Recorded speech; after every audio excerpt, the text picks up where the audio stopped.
I recommended your name to my publisher, and they're like, whoa, we like this girl. And then you started sending in your manuscript. We really like this girl because you were really good and you were your ducks were in a row, you were organized. And I think maybe you were too set up for success that you up here weren't ready for yet. Amen. Because you had probably the biggest book in keto circa, what was it, 2015 when that book came out? Or 2017. So it was a whirlwind. it was right at the very Hmm. beginning of when keto as a big trend in the mainstream started, and you were a part of that. You had the biggest keto book out there that year, and people were flocking to you, and you were growing, and you're at 128,000 now. What were you at your peak on Instagram?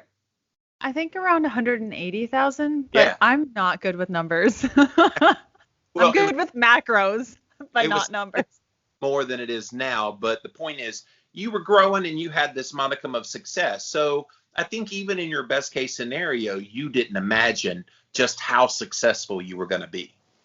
Yeah, and I love that you brought that up because I really didn't have the mental, like when everything started happening, I was like, I don't know anything. Why are they wanting to have me on? They could literally ask anyone else. I don't have the credentials. I don't have, I just went to school for nutrition, but I don't know what that just really affected me of just feeling like and believing that I couldn't do it. And Was it imposter syndrome, Leanne? you know what? I'm probably sure that it is. It was. Yeah. Yeah, I would say that it was definitely imposter syndrome. And see, Yeah. at least you had the nutrition background. Like I get it a lot when I'm asked to kind of do things, and I don't have any letters after my name by design. I love being Jimmy Moore, empowered patient, educating. That's kind of always been my shtick. And so I've been offered letters after my name. The Nutritional Therapy Association offered me an NTP to go through their course, and I turned it down just because I feel like I'm more empowered as a patient. But when you got like nutritionists and you're trying to compete with people that have MD, PhD, RD after their name, it can be intimidating, I suppose. Yeah, and also I've never been one to be able to communicate. Like I have some learning disabilities. Specifically, I have a hard time sometimes communicating because of my ADHD. And so sometimes when I'm describing things, I can get very detailed in how somebody's feeling, but I have a very hard time being like, this enzyme does that. And like I understand it, but to properly communicate it has always been very challenging for me. And so that was just like playing in the back of my head constantly, like, if somebody asks about this enzyme, how are you going to explain that? And what if they try to trick you? And it just, my head played games on me. And instead of just relax and maybe talk to a therapist, which I ended up hiring a really good therapist after everything happened. I doubled down, and that double down was, oh, well, I'll pay somebody to do Reiki for me every 3 days, and I'll hire a emotional freedom coach to try to help me tap into new, like it was so far out there, and it just didn't help. It made it worse, and it crumbled everything. So let's do a full dissertation on the fat breakdown enzyme lipase. So you're on. No, I'm just kidding. Not exactly. Just went. Exactly. Like I'm my skill is understanding people's bodies. I'm so intuitive that way. You have a conversation with me and I will provide some really good feedback as to what could be going on just intuitively, and how I understand how keto works and hormones work. I can tell you, but Well, those details scares me. Like I'm so scared of being challenged. you're so successful because you have a very popular podcast, and you have books where you've articulated this. You do lots of videos, or at least you did. Are you still doing videos? We are, yeah. Yeah, I got back on that in August. Yeah.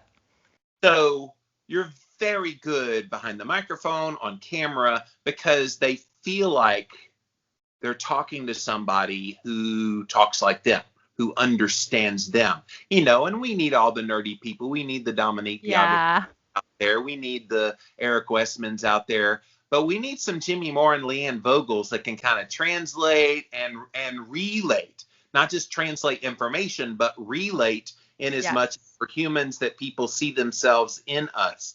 And I think that's the magic of what has made Leanne Vogel so special for so long. Yeah, I couldn't agree with you more. And now seeing that is really beautiful. And I didn't see that before, and I didn't see that as a strength. I saw it as a weakness. So it's been a really interesting transformation over the last year to just accept that I am how I am, and this is how I deliver it, and that has been successful. So you became Popeye. I am what I am. I love it. Do you eat spinach too? Ah, gah, gah, gah, gah, gah. So funny. I like spinach now and again.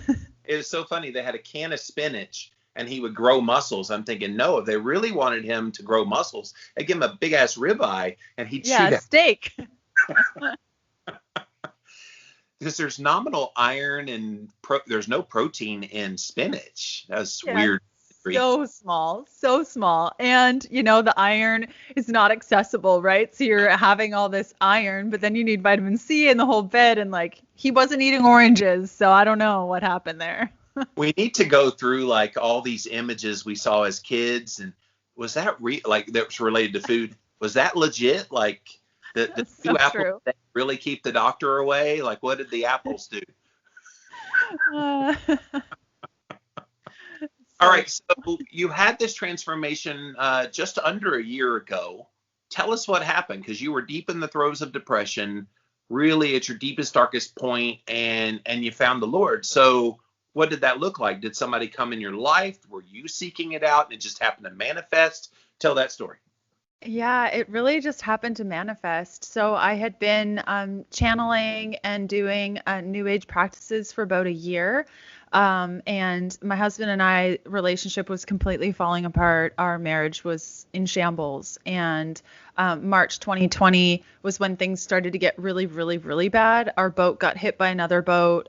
It was a whole big thing. And all my deepest fears came true when it came to being on the water. And, again, feeling like, what am I doing? How should I do this? I don't even know anything about boats. And so, yeah, we moved into a home. We were selling our boat and started working with a therapist, a couples therapist, to help us because it was a mess. We were fighting nonstop, yelling all the time, like yelling, not just yelling, but like yelling.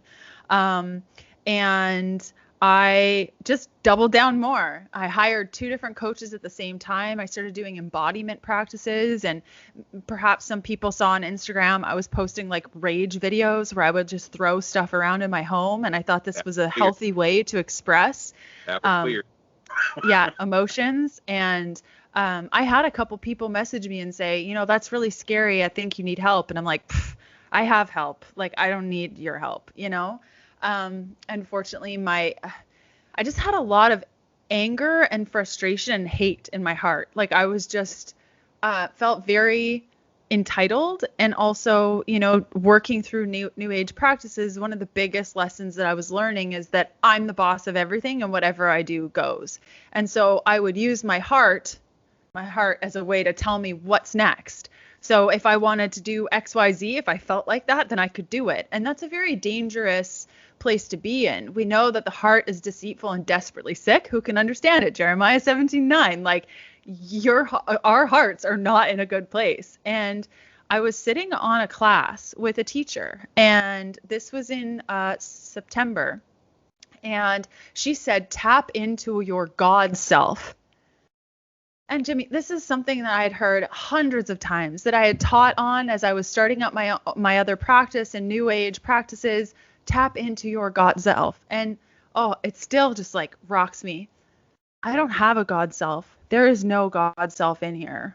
What I'm doing is not working. I'm lost. I need help. I need a savior. And then it was like this, like something happened. It was just like, who's Jesus? I need to know who Jesus is. This is not working. I need help. And so I closed my laptop and I grabbed my phone and I was like, how do I buy a Bible?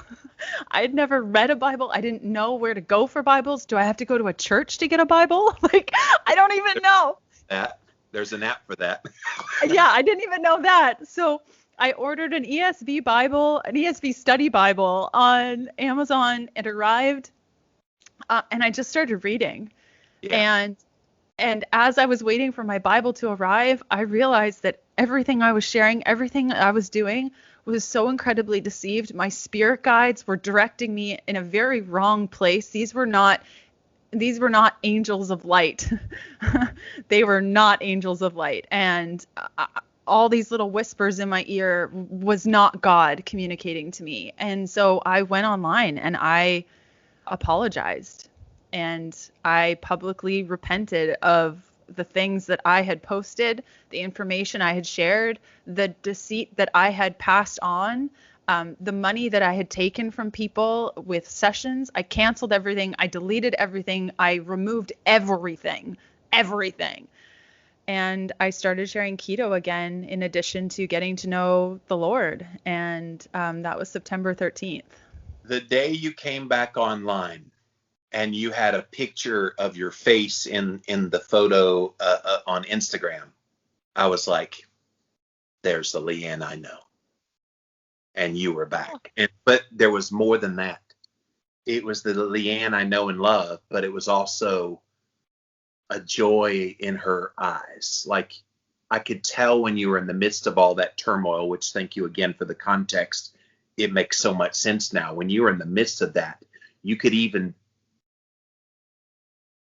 say, I'm getting emotional about it because I'm like remembering all that, and you could tell a demon was in your life. Yes. And it, in my body, multiple of them. What's that? In my body, multiple of them. And I actually invited them in. Like, yeah. Yeah, and a lot of people are into the new age, and if that's your thing, and you're happy, okay, cool. But, truly people won't find happiness till they find the Prince of Peace, who gives you that joy and happiness in your heart. And I'm not trying to make this overly religious, but it is a part of the story, a major part of the story. And I am crying, wipe my eyes a little bit. Me too. Glad I didn't wear mascara today. This is real talk. When we talk on this show, we talk really real, and that's the way we do it here. But like, I feel like your story is so common. It may not be exact. It may not be getting hit by another boat and thinking you're going to be the Titanic, and then yelling at your husband and thinking you're going to have trouble there, and then, oh my gosh, trying to find myself, and then wham, I don't have a God. Jesus. What? Like, that was the thing that woke you up. It's not like somebody said something specifically to you. It's not like you were witnessed to by somebody knocking on your door. It was just organic. The hollowness, I guess, started screaming out from within. Yeah, I felt that hollowness for so long, and that, that gaping hole that you talked about. It's just, we were created as humans to worship God. And so when we're trying to find something to fill that spot with anything other than God, you will just keep searching and searching and searching. And that's where it was. And in that moment, I was like, this isn't working. And no one shared the gospel with me. And this is what, now that I've almost read through the whole Bible, I have like 3 books left. It's been a hustle. I didn't know what the gospel was until I read the gospel and then started talking with friends. So it's been such a whirlwind, and just if somebody would have told me, a year ago that I'd be having this conversation and quoting bits of scripture, no way. No. But am I thankful that it's not what I thought it was going to be, Yeah. And it's beautiful. I'm just going to repeat that again. Like, when I saw you come back on, hey guys, I'm back. That beautiful spirit that I knew and loved years ago was back. And you could tell there was an infusion of something different. I didn't quite know the Jesus element just yet, but now it's obvious. It oozes off of you. And I assume ostensibly this transformation helped repair your marriage, and things are great there, and awesome. I mean, you two are a beautiful couple. How long you been married? We got married in 2014. So we celebrate our anniversary next month, actually. So it'll be 7 years this year. 7 years. That's awesome.